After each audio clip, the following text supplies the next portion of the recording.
La louange est à Allah, le Seigneur des mondes, et que Allah élève davantage les degrés et les grades du prophète Mohammed.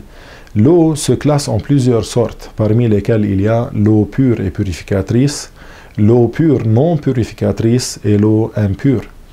Premièrement, l'eau purificatrice. C'est l'eau pure et capable de purifier autre chose qu'elle, c'est-à-dire qu'on peut l'utiliser pour faire le ghusl et le wudu, ainsi que pour éliminer la najasa, c'est-à-dire les substances impures selon la loi de l'islam.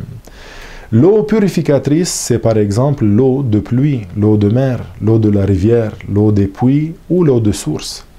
Deuxièmement, l'eau pure non purificatrice. Il y a dans cette catégorie l'eau utilisée. C'est l'eau qui a été utilisée par exemple pour lever un hadath, que ce soit pour faire un ghusl ou pour faire un wudu.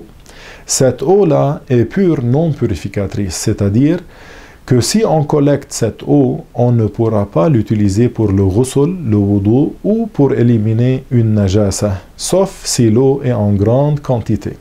Toutefois, on peut l'utiliser pour laver les habits qui ne comportent pas de najasa.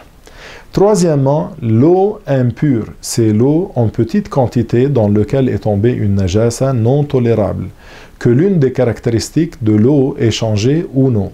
C'est aussi l'eau en grande quantité dans laquelle est tombée une najasa qui a altéré ces trois caractéristiques ou certaines d'entre elles. Mais si ces caractéristiques ne sont pas altérées, elle n'est pas devenue impure najis. L'eau en grande quantité, c'est celle dont la quantité est d'environ 194 litres. Tandis que l'eau en petite quantité, c'est celle dont la quantité est inférieure à 194 litres. Enfin, je demande à Allah subhanahu wa ta'ala de nous accorder la bonne intention, la bonne compréhension. Walhamdulillahi rabbil alamin.